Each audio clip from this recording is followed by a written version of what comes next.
നമസ്കാരം. കഴിഞ്ഞ ദിവസത്തെ ഒരു വാർത്ത നിങ്ങളെല്ലാവരും ശ്രദ്ധിച്ചിട്ടുണ്ടാവും. ഇസ്രായേൽ ജോർദാൻ അതിർത്തിയിൽ ഒരു മലയാളി ജോർദാൻ ആർമിയുടെ വെടിയേറ്റ് കൊല്ലപ്പെട്ട ഒരു സംഭവം. തോമസ് ഗബ്രിയൽ പെരേര എന്ന് പറയുന്ന തിരുവനന്തപുരം തുമ്പ സ്വദേശിയാണ് ഇസ്രായേൽ ജോർദാൻ ബോർഡറിൽ ദാരുണമായി കൊല്ലപ്പെട്ടത്.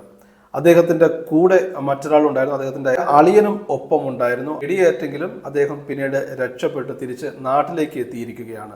അപ്പോൾ ഈ വാർത്ത കേട്ടപ്പോൾ എൻ്റെ മനസ്സിലേക്ക് കുറച്ച് കാര്യങ്ങൾ ഓടി വന്നു. ഞാൻ മുമ്പ് ഇസ്രായേലിലുള്ള സമയത്ത് എനിക്ക് പരിചിതമായ ചില സംഭവങ്ങൾ ഇത് കേട്ടപ്പോൾ ഓർമ്മ വന്നു. അത് നിങ്ങളുമായിട്ടൊന്ന് ഷെയർ ചെയ്യാൻ വേണ്ടിയാണ് ഈ വീഡിയോ ഇപ്പോൾ ചെയ്യുന്നത്. പ്രിയപ്പെട്ടവരെ, ആദ്യം പറഞ്ഞതുപോലെ തന്നെ കഴിഞ്ഞ ദിവസം നമ്മൾ ശ്രദ്ധിച്ചൊരു വാർത്ത ഇസ്രായേലിൽ മരണപ്പെട്ട ആ മലയാളിയുടെ വാർത്തയായിരുന്നു. ആദ്യം എല്ലാവർക്കും ഡൗട്ടായി, ഇസ്രായേലിലേക്ക് അനധികൃതമായിട്ട് കുടിയേറാൻ സാധിക്കുമോ, അങ്ങനെ പോകാൻ പറ്റുമോ എന്നുള്ള ചോദ്യമൊക്കെ ഒരുപാട് പേര് ചോദിച്ചിട്ടുണ്ട്. പലരുടെ മനസ്സിലുണ്ടായിരിക്കുന്ന ഒരു സംശയമാണ്, ഇസ്രായേലിലേക്ക് അങ്ങനെ പോകാൻ സാധിക്കുമോ. ഒരുപാട് പേര് പറഞ്ഞു കേട്ടിട്ടുണ്ട്, ഇങ്ങനെ ഇസ്രായേലിലേക്ക് വിശുദ്ധനാട് തീർത്ഥാടനത്തിന് പോയിട്ട് അവിടെ മുങ്ങി എന്നിട്ട് അവിടെ ജോലി ചെയ്യുന്ന ആൾക്കാരെ കുറിച്ചൊക്കെ ഒരുപാട് കേട്ടിട്ടുണ്ട് എന്നൊക്കെയുള്ള സംശയങ്ങൾ പലരും പറഞ്ഞു കേട്ടിട്ടുണ്ട്. പ്രിയപ്പെട്ടവരെ, ഞാൻ ഇസ്രായേലിൽ ജോലി ചെയ്തത് കൊണ്ട് പറയാം, ഒരുപാട് പേര് അവിടെ വന്ന് അനധികൃതമായിട്ട് നിന്ന് ജോലി ചെയ്യുന്നുണ്ട്. അതൊക്കെ ഒരു ഫാക്റ്റാണ്, അത് സത്യമാണ്. ഇസ്രായേലിൽ വരാൻ വേണ്ടി ചില ഏജൻസികൾ നാട്ടിലെ ആളുകളിൽ നിന്ന് വലിയ ഭീമമായ തുക, അതായത് 1.5 ലക്ഷം മുതൽ 3, 4, 5, 6 ലക്ഷം വരെയൊക്കെ വാങ്ങിയിട്ട് ജോർദാനിൽ കൊണ്ടുവന്ന് അവിടെ ഉപേക്ഷിച്ചിട്ട് പോകുന്ന നിരവധി സംഭവങ്ങൾ ഞങ്ങൾ കേട്ടിട്ടുണ്ട്.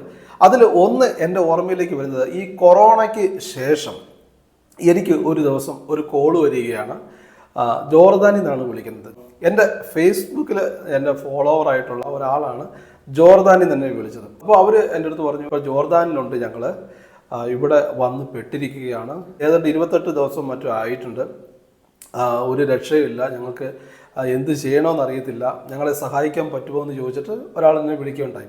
അപ്പോൾ ആ പുള്ളിക്കാരി വിളിച്ചപ്പോൾ ഞാൻ ചോദിച്ചത് എവിടെ സ്ഥലം എന്നൊക്കെ ചോദിച്ചപ്പോൾ നാട്ടിൽ കേരളത്തിൽ കൊല്ലം ജില്ലയിലാണ് എന്നും പറഞ്ഞു. ഇവരെ പറ്റിച്ച്, അതായത് നാട്ടിൽ നിന്ന് 3 ലക്ഷമോ 4 ലക്ഷം കൊണ്ട് വാങ്ങിയിട്ട് ഇസ്രായേലിലേക്ക് കടത്തി, അല്ലെങ്കിൽ ഇസ്രായേലിലേക്ക് അനധികൃതമായി കടത്തി തരാം, അവിടെ 2.5 ലക്ഷം രൂപ അല്ലെങ്കിൽ 2 ലക്ഷം രൂപയൊക്കെ ശമ്പളം ഉണ്ടെന്ന് പറഞ്ഞ് തെറ്റിദ്ധരിപ്പിച്ച് ജോർദാനിൽ കൊണ്ടുവന്നിട്ട് അവിടുന്ന് ഏജന്റ് മുങ്ങിയ ഒരവസ്ഥയാണ് ഉണ്ടായത്.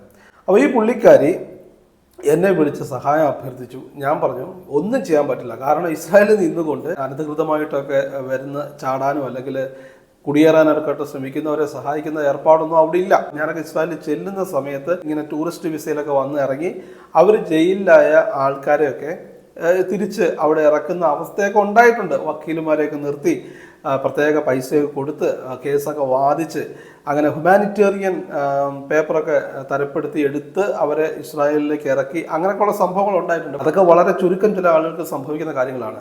അപ്പോൾ ഈ ലേഡി എന്നെ വിളിച്ചപ്പോഴും ഞാൻ കൈയൊഴിഞ്ഞു, കാരണം ഒന്നും ചെയ്യാൻ പറ്റത്തില്ല. നിങ്ങളൊരു കാര്യം ചെയ്യും, എത്ര പേരുണ്ടെങ്കിലും നിങ്ങൾ എല്ലാവരോടും ചേർന്ന് ഒരു വീഡിയോ എടുത്ത് തരും. ആ വീഡിയോയിൽ നിങ്ങൾ കൃത്യമായിട്ട് നിങ്ങളുടെ നാട്ടിൽ നിന്ന് നിങ്ങളെ പറ്റിച്ചു കൊണ്ടുവന്ന ഏജന്റിന്റെ പേരും അല്ലെങ്കിൽ ആരാന്ന് വെച്ചാൽ അവരുടെ ഡീറ്റെയിൽസും സംഭവിച്ച കാര്യങ്ങളെല്ലാം ആ വീഡിയോയിലാക്കി തരാൻ പറഞ്ഞു. അപ്പോൾ പുള്ളിക്കാരി പറഞ്ഞു അത് പറ്റില്ല, വീഡിയോ ഇടാനുള്ള മാനസികാവസ്ഥയിലല്ല, അത് പേടിയാ എന്നൊക്കെ പറഞ്ഞിട്ട് പുള്ളിക്കാരി ഒഴിവായിപ്പോയി, പിന്നെ വിളിച്ചിട്ടുമില്ല. അപ്പോൾ ഞാൻ പറഞ്ഞു വന്നത്, ഇതുപോലെ പറ്റിക്കപ്പെട്ട് ജീവൻ നഷ്ടപ്പെട്ട ഒരു വ്യക്തിയാണ് നമ്മൾ ഇന്നലെ വാർത്തയിൽ കണ്ട തോമസ് ഗബ്രിയൽ പെരേര എന്ന് പറയുന്ന ആ പാവം മനുഷ്യൻ. ഇങ്ങനെ പറ്റിക്കപ്പെട്ട് വന്നതാണ്. അവർ അളിയനുമാണ്. ആദ്യം തന്നെ ഒരു കാര്യം പറയട്ടെ, അങ്ങനെ ഒരു വിസ പരിപാടിയൊന്നും അവിടെ ഇല്ല.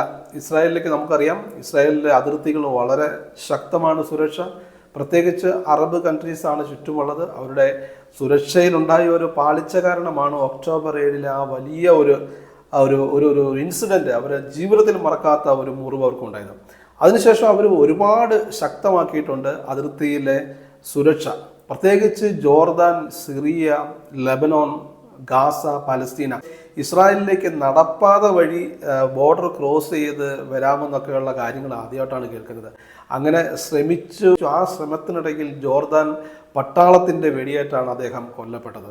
പ്രിയപ്പെട്ടവരെ, നിങ്ങൾ ഒരു കാര്യം മനസ്സിലാക്കുക, ഇസ്രായേലിലേക്ക് ആർക്കും വരാൻ പറ്റുന്ന സാഹചര്യമല്ല. നമുക്കറിയാം, ഇസ്രായേലിലേക്ക് വരണമെങ്കിൽ ഒരുപാട് കടമ്പകളുണ്ട്. ഇസ്രായേലിലെ വിസ എടുത്ത് വരണമെങ്കിൽ തന്നെ ഒരുപാട് കടമ്പകൾ കടന്നിട്ടാണ് നമുക്ക് വരാൻ സാധിക്കുക. ഇപ്പോൾ ഈ ഏജൻസികൾ മേടിക്കുന്ന കാശ് തന്നെ ഒരുപാട് അധികമാണ്. അതിനുശേഷം ഈ ടൂറിസ്റ്റ് വിസയെ വന്ന് അവിടെ മുങ്ങി നിൽക്കുന്ന ആളുകൾ ഒരുപാട് പേര് ജോലി ചെയ്യുന്നുണ്ട്. ഓക്കെ, അതൊക്കെ അവരുടെ ഇഷ്ടം, അവരുടെ കഷ്ടപ്പാട് മൂലമായിരിക്കാം, അവർക്ക് വലിയ തുക കൊടുത്ത് വരാൻ സാധിക്കാത്തതുകൊണ്ടായിരിക്കും അവർ ഈ ടൂറിസ്റ്റ് വിസയെ പോയിട്ട് അവിടെ മുങ്ങി നിന്ന് ജോലി ചെയ്യുന്നത്. പക്ഷേ ഇങ്ങനെ അതിർത്തിയിൽ നിന്ന് നുഴഞ്ഞു കയറിയൊക്കെ ജോലി ചെയ്യാൻ സാധിക്കുമെന്ന് വെച്ചാൽ അതൊന്നും നടക്കുന്ന കാര്യമല്ല. നിങ്ങളെ അങ്ങനെ പറഞ്ഞു പറ്റിച്ച് ജോർദാൻ വഴിയൊക്കെ ആരെങ്കിലും ഏജന്റുകൾ ഇങ്ങനെ കൊണ്ടുപോകുന്ന കേട്ടിട്ടുണ്ടെങ്കിൽ ഇപ്പം തന്നെ പൈസ തിരിച്ചു വാങ്ങിച്ചോ, അവരുടെ കസ്റ്റഡിയിൽ പോയി അവരുടെ കയ്യിൽ അവരുടെ വലയിൽ പോയി നിങ്ങൾ വീഴരുത് എന്നാണ് എനിക്ക് പറയാനുള്ളത്. പ്രത്യേകിച്ച് ഇസ്രായേലിൽ നിയമപരമായിട്ട് വരുന്ന ഇന്റർവ്യൂകളെല്ലാം എംബസി ഇന്റർവ്യൂ ആണ്. ത്രൂ എംബസി മേൽനോട്ടത്തിലാണ് കാര്യങ്ങളൊക്കെ ചെയ്യുക. ഇപ്പോഴത്തെ ഈ കൺസ്ട്രക്ഷൻ മേഖലയിലേക്കുള്ള വിസ കാര്യങ്ങളെ പറ്റിയല്ല ഞാൻ സംസാരിക്കുന്നത്, കെയർ ഗീവേഴ്സിന്റെ വിസയെക്കുറിച്ചാണ് ഞാൻ സംസാരിക്കുന്നത്. മറ്റുള്ള വിസ പ്രോസസ്സിങ്ങിന്റെ കാര്യങ്ങളൊന്നും നമ്മളിപ്പോൾ ഈ വീഡിയോ പറയുന്നില്ല. എന്തായാലും ഇസ്രായേലിലേക്ക് നിയമപരമായിട്ട് വരണമെങ്കിൽ എംബസി അറിഞ്ഞുകൊണ്ട് എംബസിയുടെ പേപ്പറോടുകൂടി എംബസിയുടെ ഉത്തരവാദിത്തത്തോടു കൂടിയാണ് നമ്മൾ ഇസ്രായേലിലേക്ക് വരിക. അതിന് അത്യാവശ്യം പൈസയൊക്കെ ചിലവാകുന്ന കാര്യങ്ങളാണ്. പ്രത്യേകിച്ച് ഏജൻസികളൊക്കെ ഒരുപാട് പൈസയൊക്കെ മേടിക്കും. അല്ലാതെ ഈ കൈ നനയാതെ മീൻ പിടിക്കുക എന്നുള്ള പരിപാടിയിൽ ഇസ്രായേലിൽ വരാമെന്ന് വെച്ചാൽ ഇങ്ങനെയുള്ള പ്രശ്നങ്ങളിലേക്ക് ചെന്ന് ചാടാനായിരിക്കും അത് ഇടവരുത്തുക. ഇനിയെങ്കിലും ഇങ്ങനെയുള്ള ഏജൻസികളിൽ കൊണ്ട് പണം മുടക്കുന്നവർ ശ്രദ്ധിക്കുക. നിങ്ങൾ ചതിയിലേക്കാണ് പോകുന്നത്. ഒരിക്കലും പൈസ കൊണ്ട് കൊടുക്കാതിരിക്കുക. ഇനിയൊരു മലയാളിയായിട്ടുള്ള ആരും ഇങ്ങനെ ഒരു അവസ്ഥയിൽ വന്ന് വീണു പോകരുത്. ഇനിയൊരു തോമസ് ഗബ്രിയേൽ പെരേര നമുക്ക് ഉണ്ടാകരുതെന്ന് പ്രാർത്ഥിക്കാം. ഇവിടെ ഇപ്പോൾ സ്വന്തം നാട്ടുകാരനായ ഒരു ഏജന്റ് തന്നെയാണ് ഇത്രയും കാശ് വാങ്ങി ഇവരെ കൊണ്ട് ചതിച്ചതെന്ന് അവർ പറയുന്നു. എന്തായാലും നിങ്ങൾ ഇത്തരം ചതിയിൽ വീഴരുത്. ഇങ്ങനെ ആരെങ്കിലും പറ്റിക്കപ്പെടുന്നുണ്ടെങ്കിൽ അവരെ രക്ഷപ്പെടുത്തുക എന്നതാണ് എനിക്ക് പറയാനുള്ളത്. ഇസ്രായേലിൽ പോകുന്നെങ്കിൽ നിയമപരമായിട്ട് പോയിട്ട് അന്തസ്സായിട്ട് ജീവിക്കുക. നന്ദി, നമസ്കാരം. പുതിയ വീഡിയോയുമായിട്ട് നാളെ വീണ്ടും കാണാം. ജയ് ഹിന്ദ്.